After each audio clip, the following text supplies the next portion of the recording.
All right, hi everybody. Welcome to lecture 4 of the controls classroom. So let's get right into the notes. Just wanted to say great job on the quizzes so far. I think everybody who has been completing them has been showing a really strong understanding of the Linux stuff we've been going over, so keep up the great work. And going forwards, I'm going to be making quiz feedback a part of the lecture. I'll just be going over my own implementation of the solution. And I think that'll make things a little more scalable than sending everybody individualized feedback. So let's get into programming in C++. And the first thing we need to talk about is like what are programs and what is code. So fundamentally, programs read data and they transform it and then they write it. Um, we've seen programs in like Linux earlier, like for example, the ls program is reading the contents of a directory, it's transforming it into a list that we understand, and it's writing it to the terminal. And these programs are defined in a way that the computer can understand. Like when you're executing a program, it's written in this machine code that the computer understands, but is very hard for humans to read. And so code is meant for humans to be able to read, and that's what we're writing in when we're writing in a programming language. And we use a compiler to compile from the human readable code into the machine readable actual programs. And so another example of like this read, transform, write paradigm, if you think about our robot code, we're really just reading the joysticks from the driver station and the sensor data. We're transforming it inside the robot code, and we're writing it out as motor output. So next thing I want to talk about, getting into programming, are variables. So imagine we have a computer program that's like x equals 3 on the first line, then y equals 5, then z equals x plus y, then x equals 7. How can we have x be equal to both 3 and 7? And like, what does that mean for z? Is it 8 or is it 12? And we have to realize that variables in code are not like variables in math, and that this is not a system of equations, it's a series of instructions for the computer, and that variables are essentially storage units. So if you think about our variables here, you can think of each of these as a storage unit, and inside the storage unit, it's saving some state. So when we run line 1 of the code, it's saying to put 3 into the X storage unit. Then line 2 says to put 5 into the Y storage unit. And then line 3 says to look at what's in the X storage unit and look at what's in the Y storage unit and add them together. So it's looking at 3 and it's looking at 5 and it's adding them together to get 8, and it's saving 8 into the Z storage unit. And then finally, when we get to line 4, it's saying to overwrite what was in the X storage unit before with 7. So these are not like equations in a system of equations. These are just instructions that run sequentially. And when we set a variable, when we say a variable is equal to something, it means we're updating the contents of its storage unit. The next thing I want to talk about is functions. So functions in computer programming are kind of like functions in math. Whoops, sorry about that typo. And they're a good way to reuse code. So functions are called, that's what using a function is called. It's called calling a function with arguments, and they return a return value. And we also have this idea of a side effect, which is any output you get from a function that is not part of the return value. And so I'll give an example of those. Let's say we have this hypothetical function to compute a hypotenuse of a right triangle. So it takes in a and b and it returns the square root of a squared plus b squared. So down here we're passing in 3 as a and 4 as b, and we're saving that result into the c variable, which means c is going to be storing the number 5 when we're done. So down here is actually where we're calling the hypotenuse function. A and B here are the arguments, and this number that we're computing is the return value. If we look at this modified version of the function, we've added a print statement that says you called hypotenuse. And print is just a function that writes to the terminal and displays this text for the user. So if you think about what this print function is doing, it's creating output to the terminal that is not part of its return value, so this would be considered a side effect. So, quick intro to C++. It was created in 1985, so it's about 35 years old. It's extremely popular for high-performance code. You'll see it in video games, you'll see it in high-performance server applications, and it's part of the reason why we choose to use it for our robot code. It's still evolving, and new features are being added to this day. And it's a statically typed language. This is going to be an important distinction for us. So what does statically typed mean? And it means that variables and functions in C++ have types associated with them. And a type represents a specific type of data. So integer is a type, or real number is a type, or text is a type. Or you could have a type that's a list of another type. For example, a list of numbers is a type, and so on and so forth. A variable can only have a state that's valid for its type. So if a variable is associated with the integer type, you can't use it to store text in its storage unit. So talking about types in C++, when we have a variable and we want to define it, we always say the type first, and then the name of the variable, and then the value. So for example, here we're saying int, which is short for integer, and then team number as the name of the variable equals 1538, and then we have a semicolon at the end. We could also say float, which represents a real number, and we could say average student years of experience as the name of the variable equals 2.5. And finally, we could have this standard string type, which represents text, and we could name the variable team name, and we can set it to the holy cows. Functions have the form where you always write the return type first, then the name of the function, then for each argument you write the type of the argument, and then the name of the argument, and so on, and then you write the function body inside of these curly braces. So if we actually wanted to write our hypotenuse function in C++, we would say that it returns a float, it's called hypotenuse, it takes in a float or a real number named a, and it also takes in a float named b, and it returns the square root of a to the power of 2 plus b to the power of 2. So this is how we would convert that equation from earlier into actual C++ code. So before we actually write our first C++ program, there are a few things we need to do in Ubuntu to get set up. And so I'll switch over here. And we actually need to install a C++ compiler.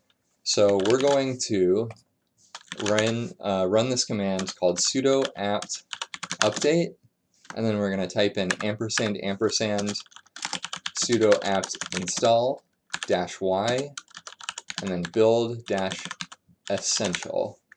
Now, I've already done this to save time for the video, but this might take a few minutes to run. You can just pause until you have it set up.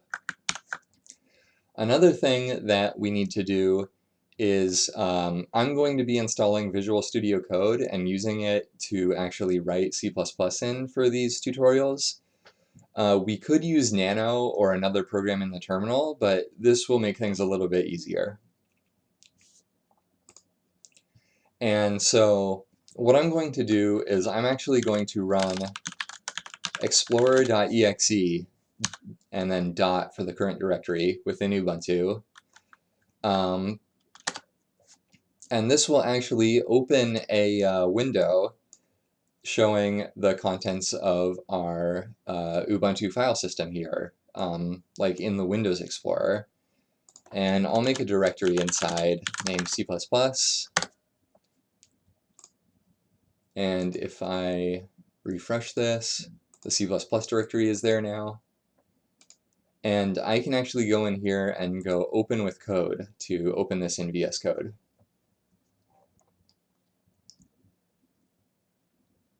And yeah, we're in this directory, and I'm going to click New File here. Sorry if it's a little hard to see. I'm going to name it hello world.cpp. And okay, awesome. That's much better. So the button I pressed earlier was this New File button here. And so I'm going to write pound include and then iostream. Then I'm going to write a function called main, and it returns an integer, and it takes in a couple of arguments that we don't need to worry about right now. These will hopefully make sense later. And what this function is going to do is we're going to use this thing called stdcout, or like standard cout. Then we're going to use these double left arrows, and we're going to write hello world here inside these double quotes. We put a semicolon at the end, and then we do return 0, and we put another semicolon at the end. And so I'm going to save this, and if I go back to Ubuntu, and I go in that C++ directory, I can see that the file has actually been added there. And so what I'm going to do next is use the compiler to convert this into a program we can actually run. And the way to do that, once you've run those apt commands from earlier, is you run this program called G++, and you give it the input that you want. So we want to give it hello world.cpp as an input, and then we do -o to define the output. And we want to make the output hello world. This is the file that it's going to write the program into. So if I run this, it should work for a second. And if I look in the current directory, there's now this hello world file. So to run this hello world program we just generated, you look at the current directory, and then you do /hello world. And we run that, and it printed out hello world, like we told it to. And so let's break down what's going on in a little more detail. So here's the code we just wrote. And so what's actually going on here? Well, we have a function called main, and when you are compiling a program in C++, it's going to try to run the main function. So that name main is a convention for what should actually run. Don't worry about the arguments right now. This part, when you have this standard cout with the double left arrows, is how you write things to the terminal in C++. So this part is what's writing hello world to the terminal like we saw. And then conventionally, when you have your main function return 0, it means that the program ran successfully, it didn't have any errors or crash. So what we have left here is this pound include iostream part at the top. And what this is doing is that it's including the code that lets us use standard cout. It's giving us access to use standard cout. So we know how to write output. How do we read input from the user? And so what we do is we include iostream if we haven't already, and we have a string variable, a variable with the type string that is set up ready to use, and we'll say write to the standard output, please enter your name. And so that's what we're asking from the user. And then we do this standard cin, and we have these double right arrows pointing to the variable that we want to store the input in. So name now contains the input that the user just put in. And note that these are not the same double right arrows as in the terminal for like appending text to a file. These are like a C++ specific thing. And note that this also works for integers and floats and other types besides string. We can set up an integer and ask the user to like enter how old they are, for example, and we can use cin to save that to an integer, and that will work just fine. So I have a quick like try it yourself exercise here, which is to write a C++ program that asks the user for their name and then prints hello, comma, name, exclamation point to the terminal. So feel free to try that now or after you're done watching this lecture. The next thing I want to talk about are conditionals. So we can make our program do different things when certain conditions are met. So let's look at this code here. We have an integer x that's set to 0 right now, but we're using standard cin to update it based on what the user is inputting, like we saw on the previous slide. And so if x is now 1, we can print, hey, you entered 1. Or if it's now 2, we can print you entered 2. Or if it's something else that we didn't think of, we can say you entered something else that we don't have a case for. So that's how we control like what code runs based on the state of a variable. So the second try it yourself exercise is to write a program in C++ that randomly selects a number 1 through 10 and asks the user to guess it. And if they guess successfully, you can tell them they won and exit. Or if they didn't guess correctly, just let them know they didn't and also exit. So there's a question of like how to generate random numbers. And this is something I'd kind of like everyone to try to figure out on their own. One great way to find out how to do things in C++ is to go to Google and type in cite, I'll make this bigger, cite:/cpp reference.com.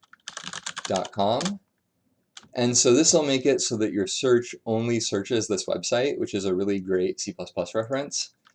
And we'll search for random integers. And you can see there's this function called rand, there's this thing called uniform int distribution that could be useful. And this looks pretty complicated at first, but if you scroll down on these CPP reference pages, there's examples of how to use them. So they have an example here of how to simulate throwing a 6-sided dice and like randomly generate integers 1 through 6. So this is a good resource to look at and maybe modify to meet the exercise.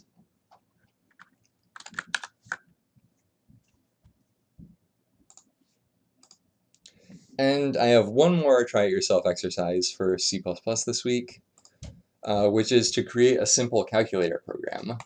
So it should ask the user for a number, and then it should ask them for an operator, like either plus, minus, asterisk, or like for multiplication, or like a slash for division. And it should ask them for another number. And then once they've entered all of this input, it should print the result of the operation. So if they enter like 3, and then they enter star, and they enter 4, it should print out 12. And you should also come up with a unique feature for your calculator and add it, just something to extend the functionality in an interesting way. So that's all I have to go over for this week. There is no quiz. Instead, complete all of the try it yourself exercises. You don't need to submit them right now because next week we're going to start looking at Git and more C++, and we're actually going to use Git to submit the code you're writing. So that's all I have for this week. I hope everybody is staying indoors and staying safe, and thank you for watching.